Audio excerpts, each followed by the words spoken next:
I purchased tear gas launchers for each of my kids.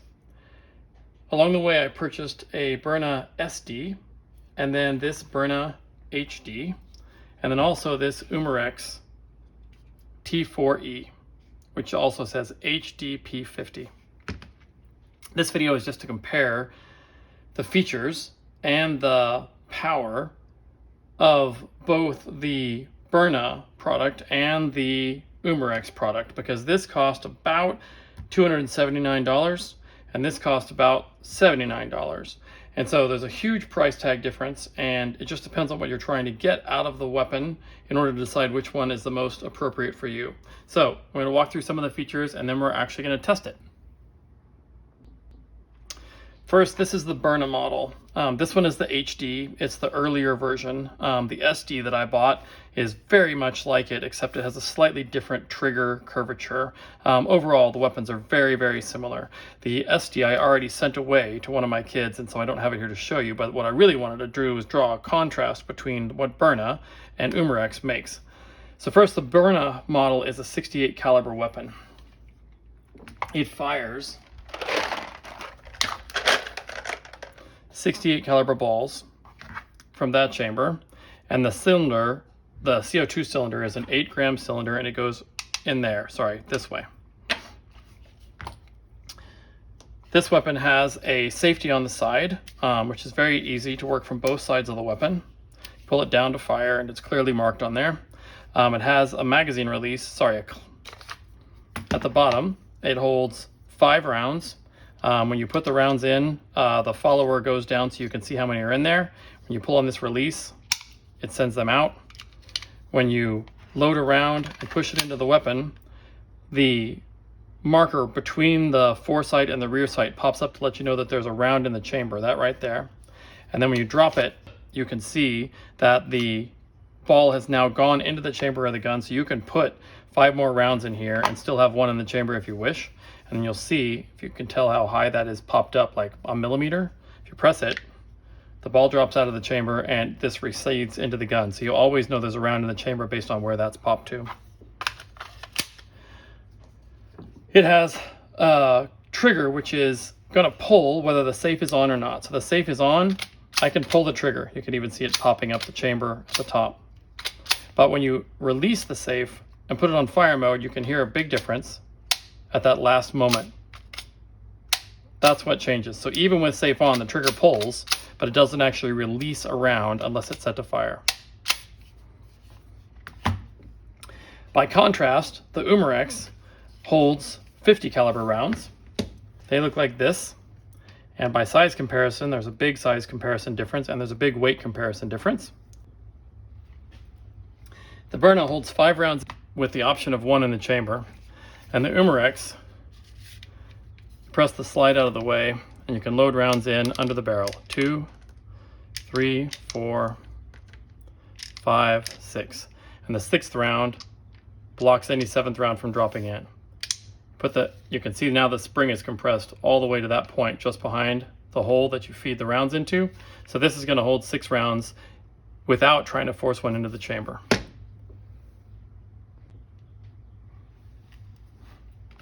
The Umarex has a totally different safing mechanism.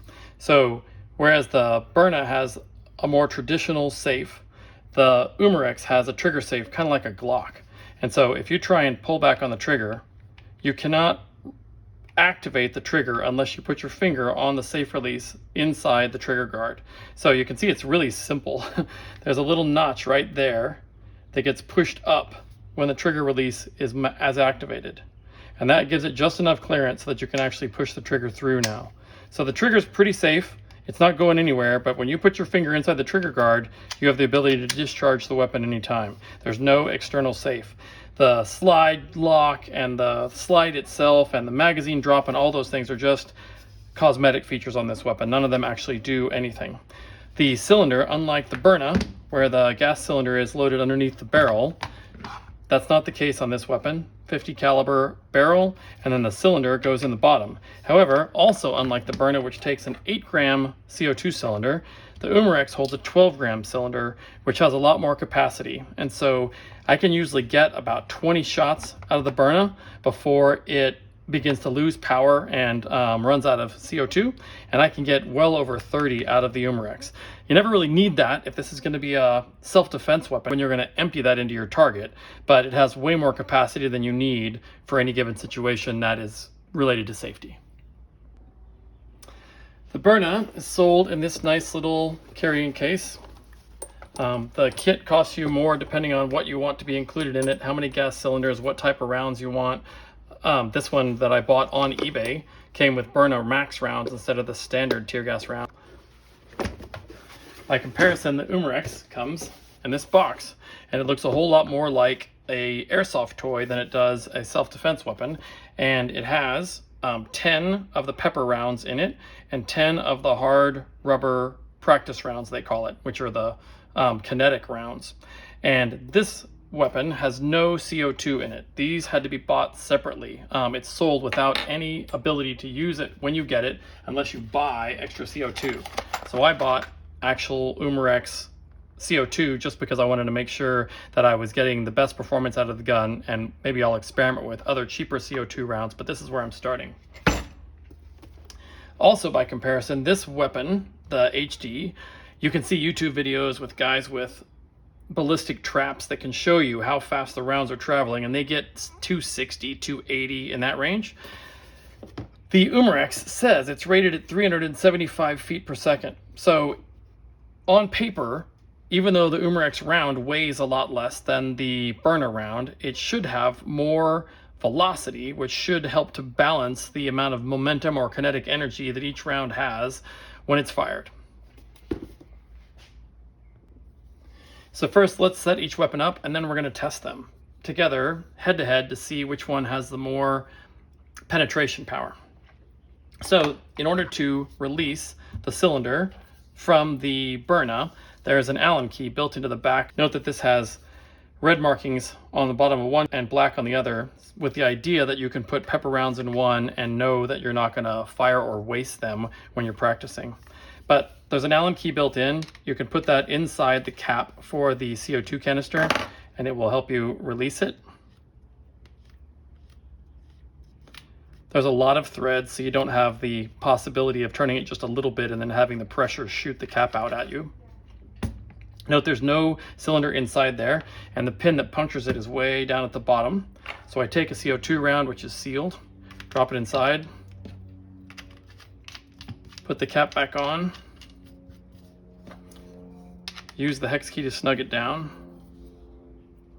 and it's ready to go. But this weapon is not going to fire right now.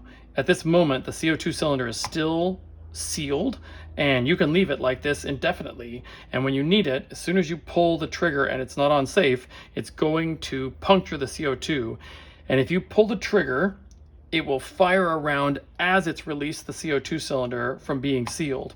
Or you can puncture the CO2 cylinder with one pull and then fire rounds after that.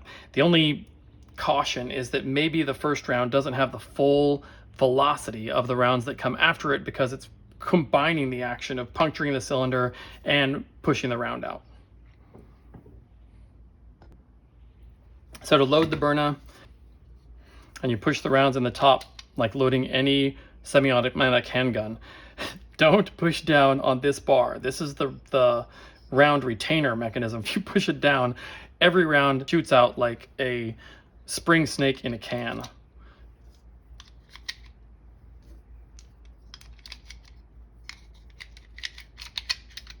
There's 5 rounds in here. The orange followers dropped all the way to the bottom. You can't put another round on top of all that, so 5 is the limit unless you're going to put one in the chamber. The round front lines up with the round front of the grip, and it's ready to go. So this has a CO2 cylinder inside, 5 rounds, but at this point, if you pull the trigger, it can't fire because it has not yet released the CO2 into the chamber to launch the round. Placing the weapon on safe, I think you can pre-puncture the CO2 cylinder by pulling the trigger while it's on safe. I haven't done so yet, so we're going to try it together. There's no round in the chamber, The weapon's on safe, so I'm going to pull the trigger and we're going to see if the CO2 cylinder gets punctured.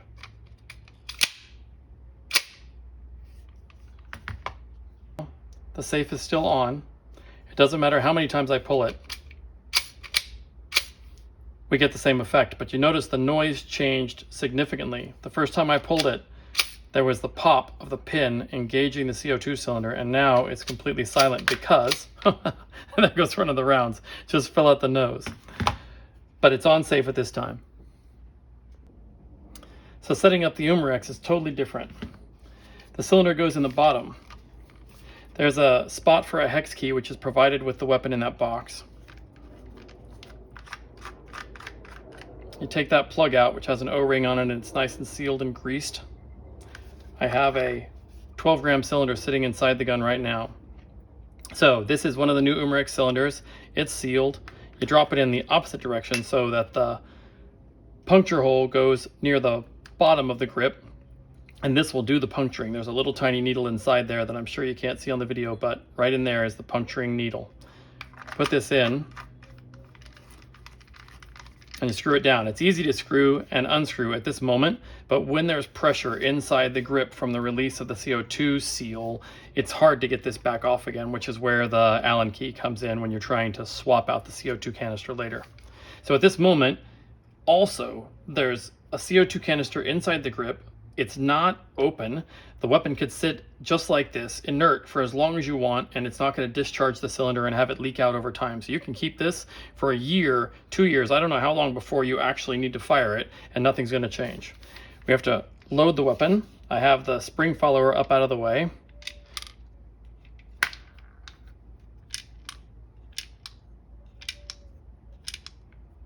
Six rounds inside. The last one blocks the hole. It's full. Release the follower. You can see how many rounds you have there. That's one of the things that's nice, is you can tell how many rounds are left, but you can't really see right through the Byrna. And it's ready to go. So where the Byrna got its charge from me pulling the trigger and puncturing the cylinder, and it's ready to fire right now as soon as I take it off safe, the Umarex is not ready to fire yet. If I pull the trigger now, nothing's going to happen. Notice the safety kicks out of the way. I can't pull it without pulling the trigger, but nothing happens. And no round falls out, thank goodness. But this is a spring-loaded cap. And so when you're ready to use the weapon, you hit the bottom, and you can hear it pop. This piece back here just popped out, little red knob that was flush with the weapon before, and as soon as there's pressure inside the grip, that pops out to let you know that it's ready to fire. So at this moment, if I pull that trigger, releasing the safety with my finger, it's going to release the rounds. So both these weapons are ready to go as soon as I release the safe on the Byrna, or as soon as I pull the trigger safety on the Umarex. So now we're going to run a simple test. I'm going to fire them into the same object from a close distance and see which one penetrates the furthest. I've done a lot of this with cardboard boxes in the backyard, and so I've gotten a sense of it, but I didn't really have anything that I felt had consistent penetration. So what we're going to use is these cardboard drink crates, right? They are taped together, and what's important about them is that in this first chamber here, they have a single wall of cardboard, double wall, double wall, double wall, double wall, double wall, single wall, and no other pieces of cardboard holding them together in between. So I'm going to fire into this chamber, and I'm going to see how it penetrates with one weapon. I'm going to move down 3 inches, and I'm going to fire also and then see how it penetrates, just so we can see which one of these weapons at their delivery speed and the mass of their projectile goes the furthest and hopefully hurts the worst if anybody's bothering the person with the weapon. Before we test them, a couple things about how they're delivered. The Umarex comes with a barrel sweep, which is able to go in and clean out any debris that's inside the 50 caliber barrel. It also comes with a bunch of hard rubber balls. These are a little different than the ones that I'm working with today because I bought a box of 99. So these are actually made out of rubber, and these are hard plastic or maybe vinyl. They're the same weight as far as I can tell, but these are, you can kind of feel your fingernail dent into them. You get 10 of these with the weapon inside the box. And you also get 10 of these pepper rounds. Now the pepper rounds are this big, right? So I have some concerns about the amount of tear gas that's that's deployed when one of these breaks, and also about how hard it is to break them. I fired them against a brick wall in my backyard from 30 feet, and they break just great and create a puff that's probably 2 feet wide out of the inert material, because I bought these powder rounds. So these are, I hope, the same shell as the tear gas rounds. You can see it's a pretty rigid plastic, but it does break along the line that splits it, so I don't think you have to shatter this. You just have to cause the two halves to separate. And inside is baby powder, which smells terrible but doesn't give you tear gas effects. The Byrna, by comparison, comes with pepper rounds. The regular pepper rounds are red and white, and these are blue and green. These are the Byrna Max. They're supposed to be more painful than the regular rounds. These cost almost $5 a piece when you buy them online, and the other rounds are a little bit cheaper. And then the Byrna comes with two, so you can keep one loaded with practice rounds, one loaded with pepper rounds, however you want to handle it. Okay, let's get on with the test. I'm going to fire the Umarex first, and I'm going to shoot it so that it's stabilized on the desktop, and it's going to penetrate the box somewhere around here. Meanwhile, I'm going to have my GoPro running at 240 frames per second. It's the fastest high-speed video I've got available. I have no idea how good the video is going to come out, but we're going to give it a try. After I fire the Umarex, I'm going to switch to another stable platform and then try the Byrna on top of it. So hopefully that round penetrates a little higher. And then just to make sure that there's no difference in the stiffness low on the box, I'll then fire the Umarex at a higher position to see how the two different rounds compare. Okay, first test shot with the Umarex. Here we go.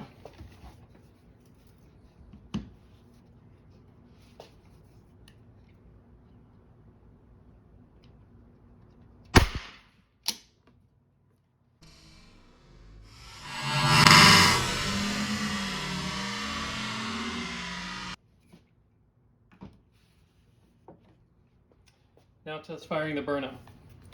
Switch the safety off. The gas cylinder is already charged. I'm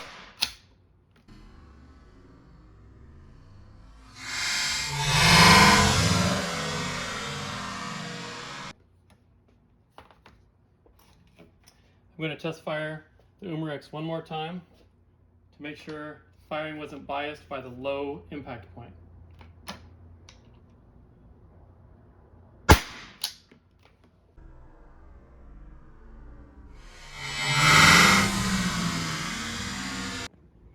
Well, that was an interesting result.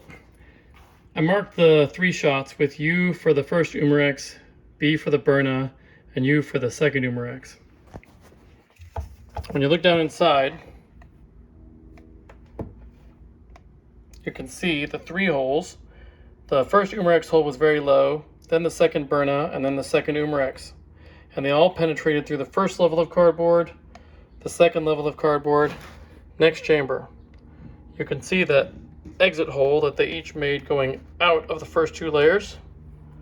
And you can see that they each went through the second set. Other side, they all poke through the second side. Then this one. Now you only see 2 holes. And I think that's because the first Umarex went through the little gap at the bottom, which I didn't really predict. So the first Umarex shot missed a layer of cardboard because there's a crack at the bottom that isn't completely sealed. So there's only 2 holes here, but all 3 rounds went through. Okay, I turned it around for a better view. So at the very bottom there, you can see the gap in the cardboard. And so the first Umarex round went through that, and so the results aren't very comparable for the first round to the second and third. Then that Umarex round bounced out. I'm not sure how it exited. Maybe the high-speed video shows it, but it's not in the box. So what you see, taking the big picture, is through the first wall, the second and third, the fourth and fifth, the sixth and seventh, you can see the Umarex and the Byrna both punched holes through the other side. Next walls. Now you can see that the bottom Umarex round, the first shot went through, so did the Byrna, and then so did the Umarex. But the Byrna wound up in this chamber. It stopped after going through the first 2, the second 2, the third, and then it ended up in that chamber. You see it just rolled through underneath right there. The Umarex round, which was fired third, wound up in the last chamber. It's the only one that actually punctured a hole through every layer and came out there. Even the Umarex round that went low didn't puncture through at the bottom, but that's probably because it had bounced out of the cardboard along its way. So, as a result, kind of surprising, the much lighter Umarex round went into the very last chamber through all the walls, and the Byrna round didn't get quite that far. So in summary, the form factor of the Byrna is a little smaller than the Umarex. If you're trying to carry it in a small space, this is a little easier to work with. The Byrna is really a top quality weapon. It feels like a Glock. It's got the weight and the feel and the fit and finish of a really nice handgun. So I like it very much. The Umarex is really inexpensive and it's almost the same weight. Let's compare. So the Byrna with 4 rounds in the gas cylinder in there, fired only once, comes in at 19.3 ounces. The Umarex with 5 rounds remaining, fired only once, and a 12-gram cylinder in the handle, comes in at 24.4 ounces. So they both feel well made and they both look very intimidating. Neither one of these feels like a plastic toy handgun. I think I like the way the Byrna cylinder works a little more than I like this because I don't have to worry about popping this in emergency. All you have to do is drop the safety and pull the trigger and it will fire even if you didn't pre-charge the gas system by pulling the trigger in advance. And I did this when I first got the weapon. I pulled the trigger and shot the first ball and it worked great, penetrated deep, but I think the second round after penetrating the cylinder is a little more powerful. This is a nicer weapon, no way around it. But for $79, this is a terrific weapon. It's not that hard to activate. You don't have to worry about fumbling with a safety. You don't have to worry about accidental discharge. And my daughter likes the idea that it's orange because she doesn't want someone else to think that she's holding an actual handgun. I like the idea that the Byrna is black in this particular model and looks like a handgun because I want the guy bothering my kid to think that she's got a real weapon aimed at him. But the only thing that concerns me about the Umarex is the size of its round. While it delivers plenty of pain in the hard plastic version, I'm a little concerned about the amount of tear gas that's discharged from one of their tear gas balls and the ability of that ball to break against a softer target, like if you shoot somebody in the chest. So I still think that if you have the money to spare, this is absolutely worth the money. But if you want to arm everyone you know with a tear gas launcher and not spend a ton of money doing it, this is a great weapon. The ability to put 6 of these rounds into someone's chest is going to light them up. And if you intermittently load it with tear gas and hard rounds, the pain they feel is going to cause them to suck in the tear gas when it breaks anyway. So I like this very much. I recommend it, but this is still the premium weapon as the price explains. So that's my comparison of the 2 pepper launchers. I hope that helps.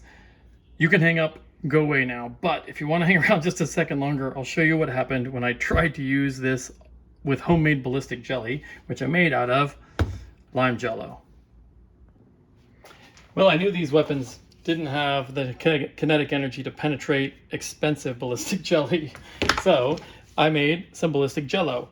I just took simple lime, sugar-free Jell-o, made about 4 packets of it, and then put it in the fridge. And then I put it in the freezer for a little while.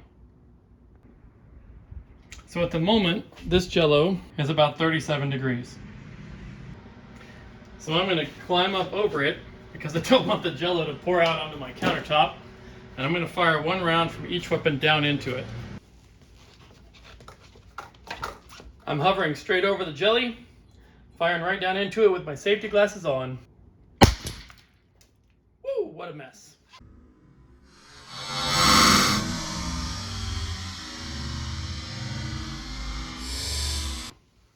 That was the Umarex. And now I'm going to try it with the Byrna. I hope it doesn't bounce up and hit me in the forehead.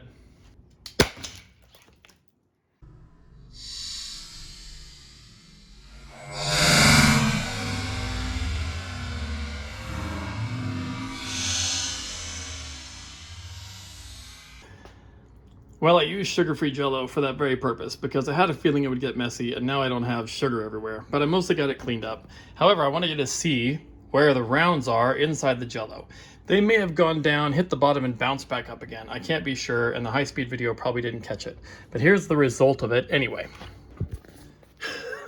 The Byrna round is sitting right there. So, did it go down and bounce off and bounce back up again? I don't know. The Umarex round is sitting right there. So if I was going to look at the difference, I think that it's a little higher than the Byrna round, but it may have just bounced off the bottom. I hope you enjoyed that. I'm just trying to pay things forward so that other people can learn from the stuff that I find out. Have a good day.